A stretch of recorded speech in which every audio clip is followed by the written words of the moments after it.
നമ്മുടെ കൊച്ചി ഇൻഫോ പാർക്കിൽ ടോട്ടലി 378 കമ്പനീസാണുള്ളത്. അതിൽ 113 കമ്പനീസ് ഇപ്പോൾ ഹയറിങ് നടത്തുന്നുണ്ട്. ഈ 113 കമ്പനീസിലായിട്ട് 509 വാക്കൻസീസാണ് നമ്മുടെ കൊച്ചി ഇൻഫോ പാർക്കിൻ്റെ വെബ്സൈറ്റിലുള്ളത്. ഞാൻ ഈ 509 വാക്കൻസീസും ഒരു എക്സൽ ഫയലിലോട്ട് മാറ്റിയിട്ടുണ്ട്. ആ എക്സൽ ഫയലാണ് ഞാൻ നിങ്ങൾക്ക് ഈ വീഡിയോയിലൂടെ തരാൻ പോകുന്നത്. ഈ എക്സൽ ഷീറ്റ് ടോട്ടലി 4 കോളംസാണ് ഉള്ളത്. ഒന്ന് ജോബ് റോള്, അതിന് ഡിസ്ക്രിപ്ഷൻ, ആ കമ്പനിയുടെ ഇമെയിൽ ID, ആ കമ്പനിയുടെ വെബ്സൈറ്റ്. ഞാൻ ഈ എക്സൽ ഫയൽ എൻ്റെ ഒരു ഗൂഗിൾ ഡ്രൈവിലാണ് സേവ് ചെയ്തിരിക്കുന്നത്. അതിൻ്റെ ലിങ്കാണ് ഞാൻ നിങ്ങൾക്ക് തരാൻ പോകുന്നത്. സോ നിങ്ങൾ ആ ഗൂഗിൾ ഡ്രൈവിൻ്റെ ലിങ്ക് കിട്ടിയതിന് ശേഷം ആ ലിങ്ക് യൂസ് ചെയ്തുകൊണ്ട് നിങ്ങൾക്ക് ആ ഗൂഗിൾ ഡ്രൈവിൽ നിന്ന് ആ എക്സൽ ഷീറ്റ് ഡൗൺലോഡ് ചെയ്യാം. ഞാൻ എൻ്റെ ഗൂഗിൾ ഡ്രൈവിലോട്ട് പോവുകയാണ്. ഇതാണ് എൻ്റെ ഡ്രൈവ്. ഈ ഒരു ഫയലാണ് നിങ്ങൾക്ക് ഡൗൺലോഡ് ചെയ്യേണ്ടത്. ഞാൻ ഈ ഡ്രൈവിൻ്റെ ലിങ്കാണ് മെൻഷൻ ചെയ്തിരിക്കുന്നത് ഇവിടെ. സോ നിങ്ങളിവിടെ ഫയലിലോട്ട് പോയിട്ട് നിങ്ങൾ ഇവിടെ ഡൗൺലോഡ് ചെയ്യുക. ഒരു എക്സൽ ഷീറ്റായിട്ട് ഡൗൺലോഡ് ചെയ്യുക. നിങ്ങൾ എക്സൽ ഷീറ്റായിട്ട് ഡൗൺലോഡ് ചെയ്തെന്ന് വെച്ചാൽ ഇതായിരിക്കും ഒരു എക്സൽ ഷീറ്റ് നിങ്ങൾക്ക് വരാൻ പോകുന്നത്. സോ ഇവിടെ നിങ്ങൾക്ക് വേണ്ട ജോബ് റോൾ സെലക്ട് ചെയ്യാം. ഫോർ എക്സാമ്പിൾ ഞാനിവിടെ ജോബ് ടൈറ്റിലിൽ പോയിട്ട് എനിക്ക് എന്ത് ജോബ് റോളാണ് വേണ്ടത് ഞാനിവിടെ സെലക്ട് ചെയ്തു. ഫോർ എക്സാമ്പിൾ ഞാനിപ്പോൾ ഒരു അനലിസ്റ്റ്, ഒരു ഡാറ്റ അനലിസ്റ്റ് അല്ലെങ്കിൽ ഒരു ബിസിനസ് അനലിസ്റ്റാണ് എനിക്ക് വേണ്ടത് എന്ന് വയ്ക്കുക. ഞാനിവിടെ അനലിസ്റ്റ് അടിച്ചു കൊടുത്തു. അനലിസ്റ്റ് അടിച്ചു കൊടുക്കുമ്പോൾ എനിക്ക് ടോട്ടലി അവൈലബിൾ ആയിട്ടുള്ള വാക്കൻസി 26 വാക്കൻസീസ് ഉണ്ട്.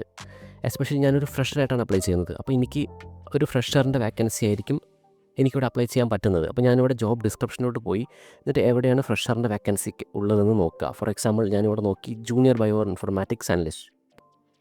ഞാനതിൻ്റെ ഡിസ്ക്രിപ്ഷനിലോട്ട് ക്ലിക്ക് ചെയ്തു. എനിക്കിവിടെ ഡിസ്ക്രിപ്ഷൻ വരുന്നുണ്ട്. ഞാനതെല്ലാം വായിച്ച് നോക്കി. ഇവിടെ എക്സ്പീരിയൻസ് ഒന്നും ആവശ്യമില്ല എന്ന് ഉറപ്പ് വരുത്തിയതിന് ശേഷം ഇമ്പോർട്ടൻ്റ് ആയിട്ടുള്ള കീവേഡ്സ് ഞാൻ എക്സ്ട്രാക്ട് ചെയ്തു. അതിനുശേഷം ഞാൻ എൻ്റെ ഒരു CV പ്രിപ്പയർ ചെയ്തു, CVയിലോട്ട് ആഡ് ചെയ്തു. ആ CV യൂസ് ചെയ്തുകൊണ്ട് ഞാൻ ഇവിടെ കാണുന്ന ഇമെയിലിലോട്ട് അപ്ലൈ ചെയ്തു. സോ ഇങ്ങനെയാണ് നിങ്ങൾ അപ്ലൈ ചെയ്യേണ്ടത്. ഇനിയിപ്പോൾ നിങ്ങൾക്ക് ഒരു കമ്പനിയുടെ വെബ്സൈറ്റിലോട്ട് പോകണമെന്ന് വയ്ക്കുക. ഇവിടെ വെബ്സൈറ്റ് ഓപ്ഷൻ ഉണ്ട്, ക്ലിക്ക് ചെയ്യുക.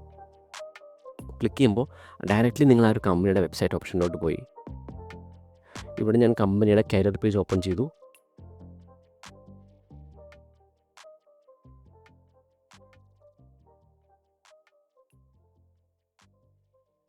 കരിയർ പേജ് ഓപ്പൺ ആകുമ്പോൾ എനിക്ക് കാണാൻ പറ്റുന്നുണ്ട് ജൂനിയർ ബയോ ഇൻഫർമാറ്റിക്സ് അനലിസ്റ്റ്. നിങ്ങൾക്ക് ഇങ്ങനെയും ഒന്ന് അപ്ലൈ ചെയ്യാം. ഇവിടെ കാണാവുന്ന അതേ റെസ്പോൺസിബിലിറ്റീസാണ് ഞാൻ എൻ്റെ എക്സൽ ഫയലിലും കൊടുത്തിട്ടുള്ളത്. സോ നിങ്ങൾക്ക് എങ്ങനെ വേണമെങ്കിലും അപ്ലൈ ചെയ്യാൻ പറ്റും. സോ സപ്പോസ് ഞാനിപ്പോൾ ഒരു ഡെവലപ്പർ ജോബിലാണ് നോക്കുന്നത്. അപ്പോൾ ഞാനിവിടെ വീണ്ടും ജോബ് ടൈറ്റിലോട്ട് വന്നു. ഡെവലപ്പറിന് ടൈപ്പ് ചെയ്ത് കൊടുത്തു.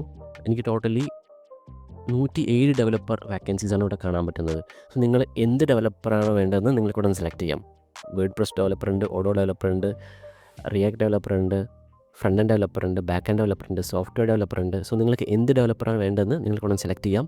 കമ്പനിയുടെ പേരും കമ്പനിയുടെ വെബ്സൈറ്റും ഇവിടെ മെൻഷൻ ചെയ്തിട്ടുണ്ട്. സോ നിങ്ങൾക്ക് അത് യൂസ് ചെയ്യാം. അതിനുശേഷം ഇവിടെ ജോബ് ഡിസ്ക്രിപ്ഷൻ മെൻഷൻ ചെയ്തിട്ടുണ്ട്. ഡിസ്ക്രിപ്ഷനിൽ നിന്ന് കിട്ടാവുന്ന കീവേഡ്സ് ആഡ് ചെയ്യുക, എക്സ്ട്രാക്ട് ചെയ്യുക, CVയിൽ ആഡ് ചെയ്യുക. അതിനുശേഷം ആ CV നിങ്ങൾക്ക് ഈ ഒരു ഇമെയിൽ ID അപ്ലൈ ചെയ്യാൻ പറ്റും. ഇനിയിപ്പോൾ നിങ്ങളൊരു ഡിജിറ്റൽ മാർക്കറ്റിംഗ് ആണ് സെലക്ട് ചെയ്യുന്നത് വെച്ചാൽ ഡിജിറ്റലിൽ ഞാൻ അടിച്ചു കൊടുത്തു. എനിക്ക് കാണാൻ പറ്റുന്നത് ഇവിടെ 15 വാക്കൻസീസ് വന്നിട്ടുണ്ട്. ഇവിടെ ഒരു company digital marketing intern higher ചെയ്യുന്നുണ്ട്, സപ്പോർട്ട് ഹബ് 360 എന്ന് പറഞ്ഞ കമ്പനി ഹയർ ചെയ്യുന്നുണ്ട്, പിന്നെ digital marketing executive trainer higher ചെയ്യുന്നുണ്ട്, വീണ്ടും ഒരു ഇൻറ്റേണിനെ ഹയർ ചെയ്യുന്നുണ്ട്, ഡിജിറ്റൽ മാർക്കറ്റിംഗ് എക്സിക്യൂട്ടീവിനെ ഹയർ ചെയ്യുന്നുണ്ട്. സോ നിങ്ങൾക്ക് വേണ്ട ജോബ് റോൾ നിങ്ങൾ ടൈപ്പ് ചെയ്യാം, ജോബ് സെലക്ട് ചെയ്യാം, നിങ്ങൾക്ക് അപ്ലൈ ചെയ്യാം. നിങ്ങൾക്ക് ഇതേപോലെ തിരുവനന്തപുരം ടെക്നോ പാർക്കിൻ്റെയും ഒരു എക്സൽ ഷീറ്റ് വേണമെന്നുണ്ടെങ്കിൽ താഴെ കമൻറ്റ് ബോക്സിൽ മെൻഷൻ ചെയ്യുക.